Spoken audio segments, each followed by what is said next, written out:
Hello dear student, आज हम पढ़ने वाले हैं class 10th mathematics chapter number 5 जो है समांतर श्रेणी है। ठीक है, इस अध्याय के हम उदाहरण को कर चुके थे। ठीक है, और बेसिक कॉन्सेप्ट को हम समझा चुके हैं। ठीक है, अगर आप वो वीडियो नहीं देखे हो तो उस वीडियो का जो लिंक है डिस्क्रिप्शन बॉक्स में दे दिया गया है, वहाँ पर आप जाकर देख सकते हो या आप प्लेलिस्ट चेक कर सकते हो। ठीक है, तो चैनल पर जाकर प्लेलिस्ट को चेक कर लेना। ठीक, अगर आप फर्स्ट वीडियो देखोगे तभी आपको सेकेंड जो है आपको समझ में आएगा। ठीक, तो इस अध्याय में हम क्या करेंगे, तो उदाहरण नंबर तो हो गया था। ठीक है, उदाहरण यहाँ पे 2 ही उदाहरण था। ठीक है, ये हो गया। तो प्रश्नावली 5.1 जो है इसका जो फर्स्ट क्वेश्चन है देखते हैं। फर्स्ट क्वेश्चन क्या करा है, निम्नलिखित स्थितियों में से किन स्थितियों में संबंध संख्याओं की सूची एपी है। ठीक है, यानी कि आपको क्या बताना है कि यह समांतर श्रेणी है कि नहीं और क्यों, मतलब कि आपको कारण भी बताना है क्यों क्यों है वो। ठीक है, तो फर्स्ट वाला देखिए, फर्स्ट में आपका 4 क्वेश्चन है। ठीक है, तो फर्स्ट का पहला देखिए, प्रत्येक किलोमीटर के बाद का टैक्सी का किराया, ठीक है, जबकि प्रथम किलोमीटर के लिए किराया 15 रुपये है और प्रत्येक अतिरिक्त किलोमीटर के लिए किराया 8 रुपये है। मतलब कि कोई टैक्सी है वो जैसे ही 1 किलोमीटर जाती है पहले 15 रुपये लेती है। ठीक, और प्रत्येक मतलब कि जैसे जैसे 1 किलोमीटर उसके आगे जाती है वो 8 रुपये बढ़ाती हुई जाती है। ठीक है, तो चलो हल करते हैं। ठीक है, तो प्रश्न में आपको देखिए कि मान लीजिए ये कोई आपका सड़क है। ठीक है, ये सड़क है, इस पर एक गाड़ी है। ठीक है, ये एक टैक्सी गाड़ी है। ये क्या हो रहा है ना कि ये टैक्सी जो है वो प्रथम किलोमीटर के लिए वो कितना ले रहा है, 15 रुपये। यानी कि मान लीजिए यहाँ से यहाँ तक 1 किलोमीटर है। ठीक है, यहाँ से यहाँ तक कितना है, 1 किलोमीटर है और यहाँ पे 2 किलोमीटर और यहाँ पे 3 है और मान लीजिए यहाँ पे 4 है। ठीक है, इस प्रकार से है। तो यहाँ से टैक्सी स्टार्ट हुई, 1 किलोमीटर जैसे गया उसने 15 रुपये लिया। ठीक है, अब 15 रुपये लिए तो यहाँ से फिर क्या टैक्सी का जो क्या था कि अब यहाँ से अब जैसे दूसरे किलोमीटर के लिए आगे बढ़ेगा वो 8 रुपये बढ़ा देगा। ठीक है, अब जो जितना आएगा फिर यहाँ से दूसरे और तीसरे किलोमीटर पर जाएगा तो वो फिर प्लस 8 रुपये बढ़ा देगा। ठीक है, इसी प्रकार से यहाँ पर भी 8 रुपये बढ़ा देगा। ठीक है, तो यहाँ से हम क्या लिखेंगे, यहाँ से हम लिखेंगे कि प्रथम किलोमीटर का जो किराया है, ठीक है, प्रथम किलोमीटर का जो किराया है वो कितना है, 15 रुपये है। ठीक है, और द्वितीय किलोमीटर का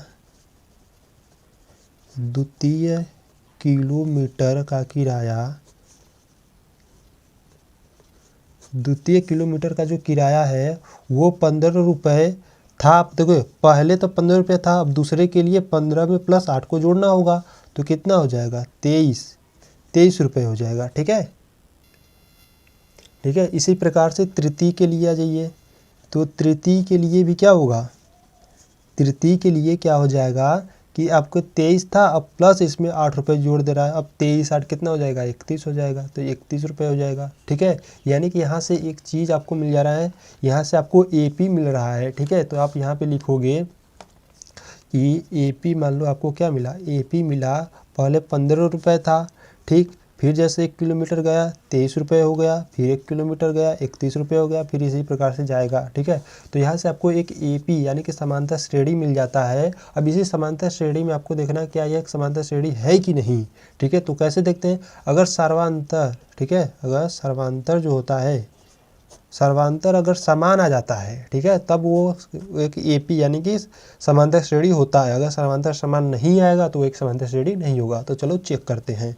तो यहाँ से हम क्या करेंगे, यहाँ से मान लीजिए D1 निकालते हैं। D1 कैसे निकालेंगे, तो D कैसे निकालते हैं, A2 - A1। देखिए पार्ट 1 में यानी कि जहाँ उदाहरण हम जिस वीडियो में बताएं उसमें क्या हुआ था कि पूरा बेसिक कॉन्सेप्ट बता दिया गया है। ठीक है, तो यहाँ पे हम डायरेक्टली करेंगे। ठीक है, तो यहाँ पे भी समझ में आ जाएगा। ठीक है, ज़्यादा मतलब कठिन है नहीं, बहुत ही सरल होते हैं ये चैप्टर है। ठीक है, तो यहाँ से D इक्वल टू यानी कि जो सर्वांतर का सूत्र होता है ना, ये होता है D इक्वल टू होता है A2 - A1 यानी कि second term minus first term. ठीक है, द्वितीय पद में से पहले पद को घटाया जाता है। ठीक है, तो यहाँ से देखिए द्वितीय पद क्या है, 23 है, तो 23 माइनस पहला पद क्या है, 15, तो 15 घटाओगे तो कितना आ जाएगा, यहाँ से 8 आ जाएगा। ठीक है, अब इसी प्रकार से मान लीजिए D2 अंतराल हम निकाल रहे हैं, तो यहाँ से A3 - A2। ठीक है, तो A3 क्या है, 31 है, माइनस A2 क्या है, 23 है, और घटाओगे तो कितना आ जाएगा, 8 आ जाएगा। यानी कि इसका जो सर्वांतर है ना, जो कि यहाँ से हम लिख सकते हैं इसका जो सर्वांतर है क्या है, समान है। ठीक है, सर्वांतर समान है, इसीलिए यह क्या, यह एक क्या है, समांतर श्रेणी है, समांतर श्रेणी है। ठीक है, या इसी समांतर श्रेणी को हम क्या कहते हैं, ए पी कहते हैं। ठीक, एक यह ए पी है। ठीक, तो ये आपका प्रश्न फर्स्ट आपका मतलब कि आपका पहला का पहला ये कंप्लीट हुआ। ठीक, तो कुछ नहीं था, एक आपका टैक्सी था, वो क्या था 1 किलोमीटर जा रहा तो 15 रुपया ले रहा था, जैसे ही 1 किलोमीटर और जा रहा था 8 रुपये बढ़ाते जा रहा था। ठीक है, तो यहाँ से हम क्या कर लिए, प्रथम किलोमीटर का किराया 15 रुपये, द्वितीय किलोमीटर का किराया करेंगे तो 15 में प्लस 8 जोड़ देंगे तो 23 हो जाएगा। इसी प्रकार तृतीय का निकालोगे तो अब जो 23 आ जाएगा उसमें 8 जोड़ दोगे तो 31 हो जाएगा। ठीक है, अभी ये जो मिल रहा है हमें एक एपी के रूप में मिल रहा है, यानी कि समांतर श्रेणी के रूप में मिल रहा है। तो यहाँ से एपी बना लिए। अब समांतर श्रेणी है कि नहीं अब चेक करने के लिए हम यहाँ पे सर्वांतर दिखा दे रहे हैं। ठीक है, सर्वांतर सूत्र लगा दिए यहाँ पे, तो D1 इक्वल टू यहाँ से जो सूत्र होते हैं ये सब लगा के देख लिए। तो यहाँ पे जो इसका अंतराल है यानी कि सर्वांतर जो है वो क्या है, समान है। तो यहाँ से हम कह सकते हैं अगर सर्वांतर समान है तो ये क्या है, समांतर श्रेणी है। ठीक है, तो चलो क्वेश्चन नंबर फर्स्ट का सेकेंड देख लेते हैं। क्वेश्चन नंबर सेकेंड देखिए, किसी बेलन यानी कि सिलेंडर में उपस्थित हवा की मात्रा जबकि वायु निकालने वाला पंप प्रत्येक बार बेलन की शेष हवा का 1/4 भाग बाहर निकाल देता है। ठीक है, यानी कि कोई बेलन यानी कि जो पंप है जो होता है ना, जो इसमें हवा भरा जाता है टायर में, वो वाला के पंप है। ठीक है, जिसे बेलन जिसे सिलेंडर कहते हैं। ठीक है, उपस्थित हवा की मात्रा है जबकि उसमें जो वायु उसमें जो आप पंप करते हो ना तो हवा निकलती है, तो जो हवा निकलता है 1/4 वो बाहर निकल जाता है। तो इस सवाल को देखो कैसे करेंगे, तो बहुत ही सिंपल सवाल है। देखिए यहाँ से मान लीजिए कि पंप है। ठीक है, मान लीजिए एक आपका यह पंप है, बेलनाकार होता है। ठीक, ये मान लीजिए एक पंप है। ठीक, और यहाँ से हवा निकाल रहे हैं हम लोग।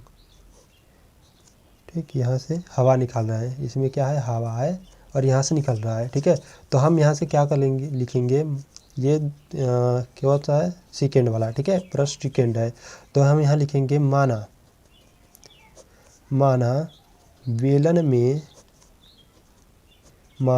बेलन में जो हवा की मात्रा है, माना बेलन में हवा की मात्रा कितना, 1 है। ठीक है, हम मान लेते हैं कि बेलन ये जो है इसमें हवा की मात्रा कितना है, 1 है।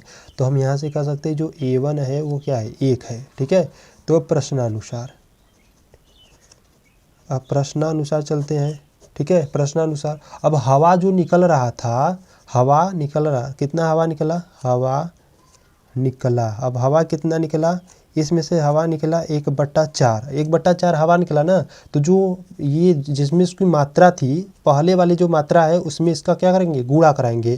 तो 1/4 थी, तो यहाँ से जब करेंगे तो यहाँ पहले वाला देखिए क्या था, 1 था, गुणे 1/4 तो कितना आ जाएगा, अगर 1 का गुणा करोगे तो क्या आ जाएगा, 1/4 आ जाएगा। ठीक है, तो यहाँ से A2 निकालोगे, जब A2 निकालोगे तो आप लिखोगे दूसरा टर्म क्या होगा, ये वाला होगा। ठीक है, तो 1 माइनस ये जो आया है 1/4। अब यहाँ से करोगे हल से कितना आ जाएगा, 4 एकम 4, 4 में से 1 जाएगा तो कितना आ जाएगा, 3/4।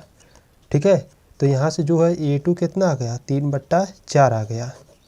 ठीक, तो A2 क्या हो गया, 3/4 आ गया। तो फिर हवा निकालते हैं। ठीक है, मान लीजिए फिर हवा निकला।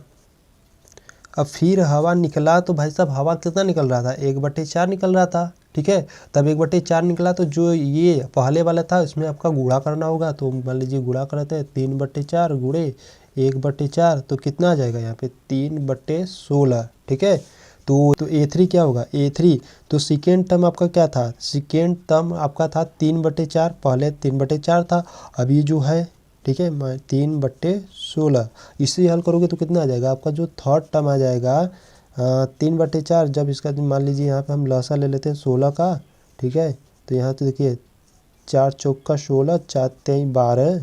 ठीक, फिर माइनस 16 कम 16 और यहाँ पे 3, तो 12 में से 3 जाएगा तो कितना आ जाएगा, 9/16। ठीक है, तो यहाँ से जो A3 है वो कितना आ गया, 9/16। ठीक है, तो यहाँ से आप कह सकते हो जिसे आपको मिल गया A1 कितना मिल गया आपको A1 था 1, ठीक है। A2 कितना मिल गया, A2 मिल गया आपको 3/4। A3 कितना मिल गया, A3 मिल गया 9/16, ठीक है। अब यहाँ पर हम इन सभी का क्या निकालेंगे, जैसे AP, यहाँ पे AP लिख देता हूँ, ठीक है, ज़्यादा अच्छा रहेगा, AP के रूप में लिख देता हूँ, ठीक है। अब इनका क्या निकालेंगे, सर्वांतर निकालेंगे।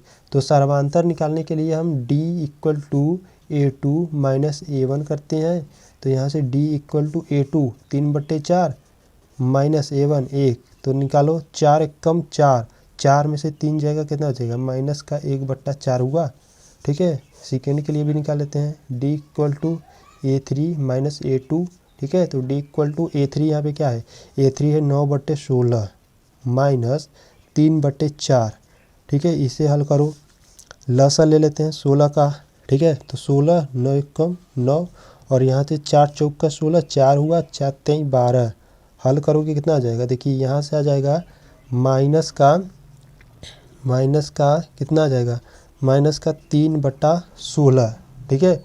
कितना आ गया, माइनस का 3/16। तो यहाँ से हम कह सकते हैं कि D जो है सर्वांतर, मान लीजिए D1 = नॉट D2, ठीक है। ये आपका D1 है, ये आप मान लीजिए D2 निकाले हो, ठीक है। तो D1 नॉट = D2, ठीक है। तो इसीलिए यह समांतर श्रेणी नहीं होगा, ठीक है। इसीलिए यह समांतर श्रेणी नहीं होगा, ठीक है।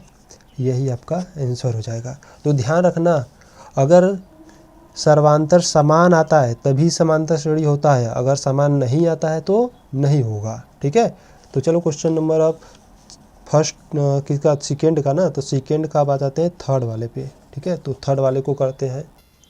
क्वेश्चन नंबर थर्ड को देखिए। क्वेश्चन नंबर थर्ड क्या है, प्रत्येक मीटर की खुदाई के बाद एक कुआं खोदने में आई लागत, जबकि प्रथम खुदाई की लागत 150 रुपये है, ठीक है। और बाद में प्रत्येक मीटर खुदाई की लागत 50 रुपये बढ़ती जाती है।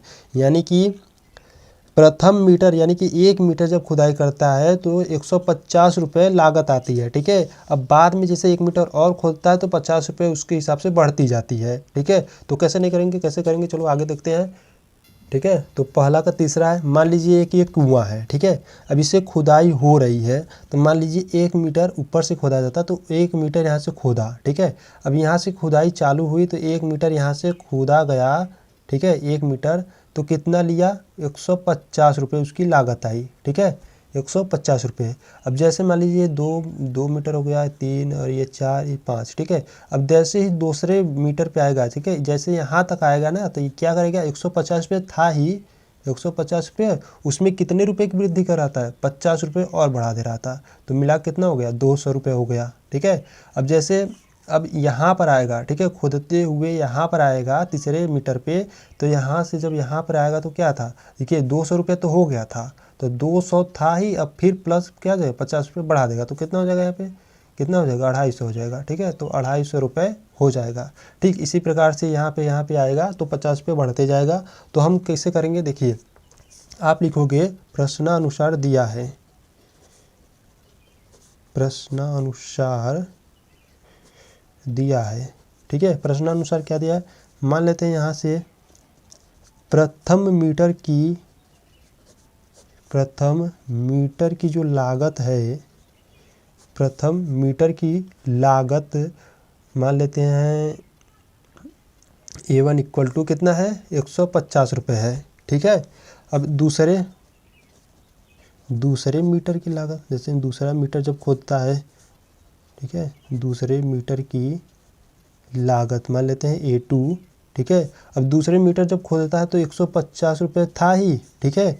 तो A2 = क्या, 150 रुपये था ही, प्लस 50 रुपये और बढ़ा देगा, तो कितना हो जाएगा, A2 कितना हो जाएगा, यहाँ से 200 रुपये हो जाएगा, ठीक है, 200 रुपये हो जाएगा, ठीक है। इसी प्रकार से तीसरे मीटर की लागत, जब तीसरे मीटर की खुदाई करते हुए आएगा तो उसकी लागत कितनी हो जाएगी। अब तीसरे मीटर की लागत यानी कि मान लीजिए A3 देखिए 200 तो हो गया तो दूसरे मीटर तक, तो यहाँ से 200 रुपये था ही और 50 रुपये और बढ़ा दिया, तो कितना हो गया, 250 रुपये, ठीक है। समझ में आया, 250 रुपये हो गया। तो इसी प्रकार से अब चौथे के लिए जाओगे तो कितना हो जाएगा, मान लेते चौथे के लिए भी देख लेते हैं। ठीक है। चौथे के लिए अगर हम लागत की बात करें तो A4, ठीक है, A4 कितना था, 250 था ही, प्लस 50 रुपये और बढ़ा देगा, कितना हो जाएगा, 300 रुपये हो जाएगा यहाँ से, ठीक है।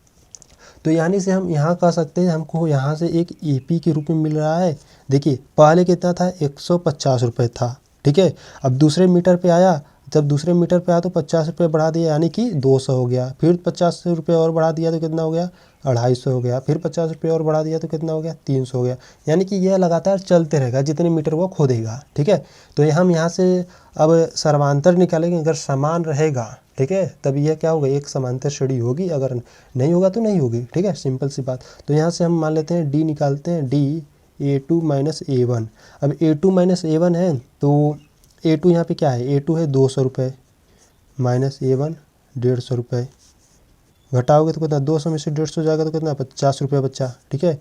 इसी प्रकार सेकेंड के लिए देखते हैं, A3 माइनस A2, A3 कितना है, 250 रुपये माइनस A2 200 रुपये, घटाओगे तो 50 रुपये, ठीक है। इसी प्रकार एक और देख लेते हैं, A4 minus A3 equal to A4 कितना है, A4 है 300 रुपये माइनस A3 कितना है, 250 रुपये, घटाओगे तो कितना आ जाएगा, 50 रुपये, ठीक है। यानी कि ये जो सर्वांतर है वो क्या समान आ रही है। तो हम यहाँ पे लिखेंगे, चूँकि जो सर्वांतर है वो क्या है, समान है, ठीक है। जो सर्वांतर है वो समान है, इसीलिए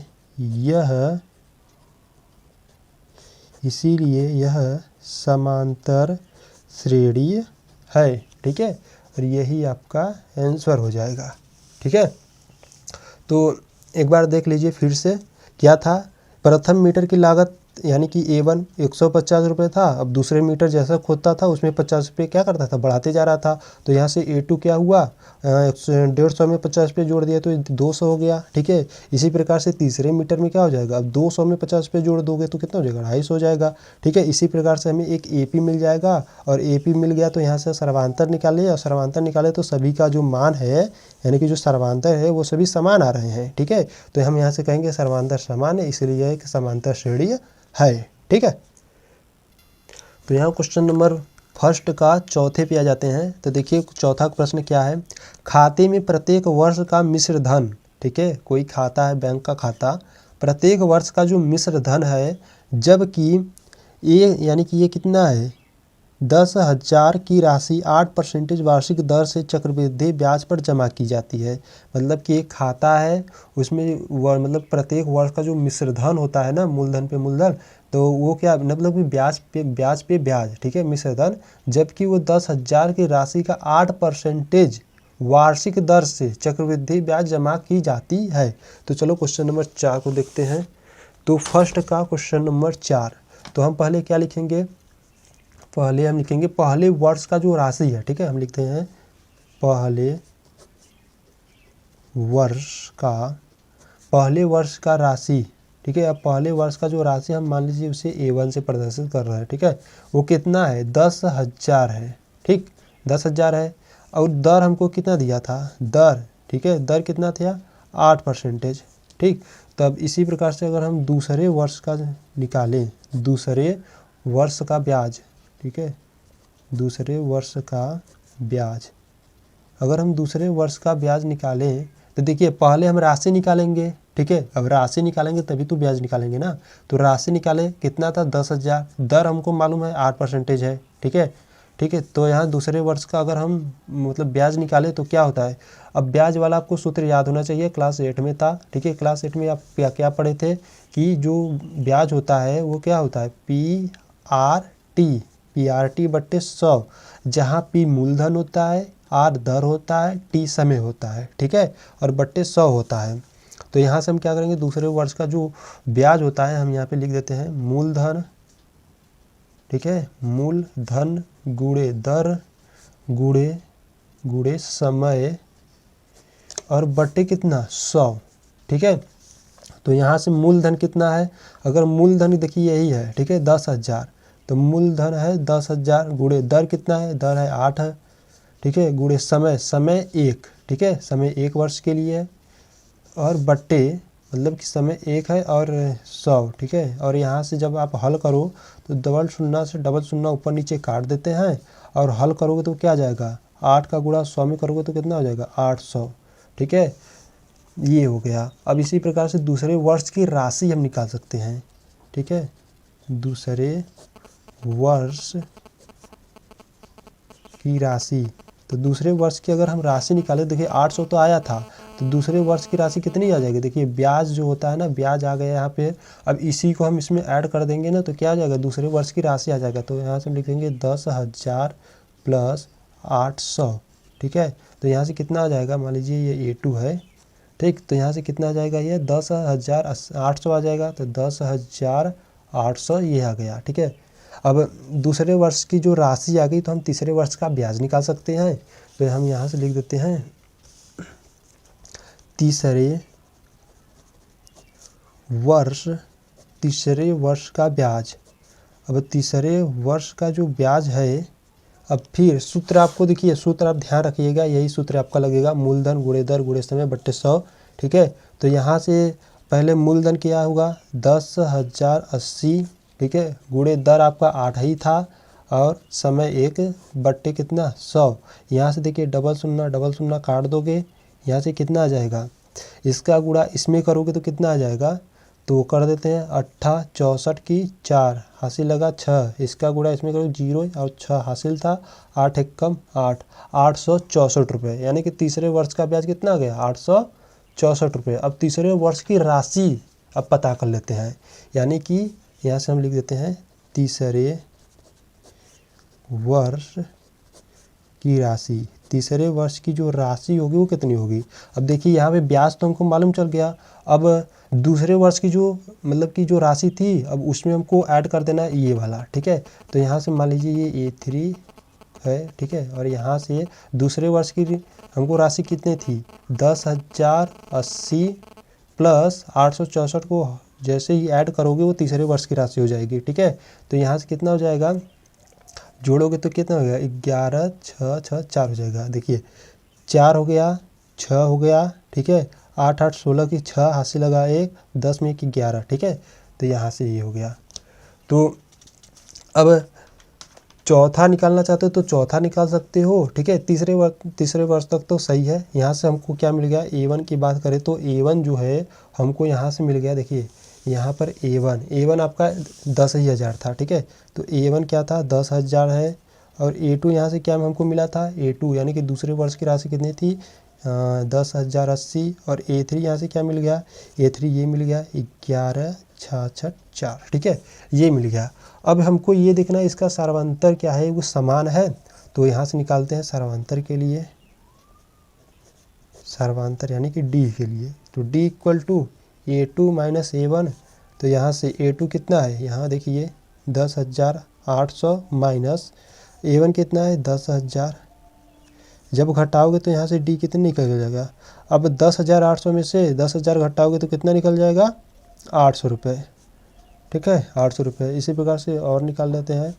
मान लीजिए A3 माइनस A2 करते हैं, तो A3 यहाँ पे क्या है, 11 66 4 माइनस A2 क्या है, 10,080, ठीक है। अब इसको घटाओगे तो कितना आ जाएगा, तो यहाँ से मान लीजिए D जो है, देखिए 11,664 में से इतना घटाना है, ठीक है। तो यहाँ से हम घटा लेते हैं, 11,664 में कितना घटाना है हमको, 10,080, ठीक है। घटाते हैं तो देखिए यहाँ पे 4 आ गया, 6 आ गया, 16 में से 8 जाएगा तो कितना आ जाएगा, 8 आ जाएगा। और यहाँ से 0 यानी कितना आ गया, यहाँ से 864 आ गया, ठीक है, 864। प्रथम के लिए जो सर्वांतर था वो 800 था, द्वितीय के लिए 864, यानी कि हम यहाँ से मान लीजिए D1 है, ये D2 है, तो यहाँ से कह सकते हैं D1 not equal to D2, ठीक है। तो इसका जो सर्वांतर है, सर्वांतर वो क्या है, समान नहीं है, ठीक है। अब जो सर्वांतर समान नहीं है तो इसीलिए यह AP यानी कि ये समांतर श्रेणी नहीं है, ठीक। तो एक बार फिर से देख लीजिए प्रश्न को, ज़्यादा इम्पोर्टेंट नहीं है प्रश्न, पर ये आपके बुक में है तो ये तो हल तो करना ही पड़ेगा, ठीक है। देखिए आपको पहले क्या था, पहले वर्ष की राशि आपको लिख लेनी है जो आपको प्रश्न में दिया था 10,000 और दर भी आपको दिया था 8%। अब दूसरे वर्ष का ब्याज यानी कि जैसे 1 साल बीता, अब ब्याज यानी कि कितना हुआ, कितना पैसा बढ़ा, ठीक है। तो ब्याज का हम सूत्र जानते हैं, मूलधन गुणे दर गुणे समय बट्टे 100, ठीक है। तो यहाँ से हम मूलधन आपको दिया ही था, ठीक है। आपका मूलधन कितना था 10,000 रुपये, गुणे 8 गुणे 1 बट्टे 100, दर कितना था 8 तो 8 है, ठीक है।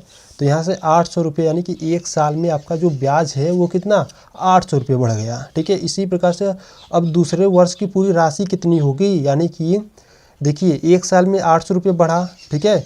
अब दूसरे वर्ष में मतलब कि आपकी पूरी अब कितना रुपया हो जाएगा, जब 800 रुपये और 10,000 उनको जोड़ोगे तो अब दूसरे वर्ष की राशि हो जाएगी, ठीक है। अब दूसरे वर्ष, अब तीसरे वर्ष का ब्याज कितना हो जाएगा, तो इतना आपका देखिए अब ये मूलधन हो जाएगा, ठीक है। यही आपको ध्यान देना है। अब मूलधन ये हो जाएगा तो इस पर अब ब्याज ज्ञात करना होगा। तो यहाँ से क्या करेंगे, मूलधन गुणे दर आपका 8 था गुणे समय 1 बट्टे 100, ठीक है। हल करोगे तो 864, यानी कि तीसरे वर्ष का जो ब्याज हो जाएगा 864 हो जाएगा, ठीक। तो अब तीसरे वर्ष की पूरी राशि तो पूरा मूलधन और प्लस ये कर दोगे तो इतना आ जाएगा, ठीक है। तो यहाँ से आपको 3 आपको मिल जाएंगे जो आपको एपी, मान लीजिए ये जो एपी आपको इस प्रकार से मिल जाएगा 10,000, ठीक है, 10,080 और 11,664 डॉट डॉट इस प्रकार से मिलते जाएंगे, ठीक है। अभी इनका सर्वांतर निकालोगे, अगर सर्वांतर समान होगा तो समांतर श्रेणी होगी, अगर नहीं होगी तो समांतर श्रेणी नहीं होगी, ठीक है। तो यहाँ पे हम सर्वांतर निकाले तो D1 not equal to D2 यानी कि सर्वांतर इसका समान नहीं है, इसलिए यह AP यानी कि समांतर श्रेणी नहीं होगा। यही आपका आंसर हो जाएगा, ठीक है।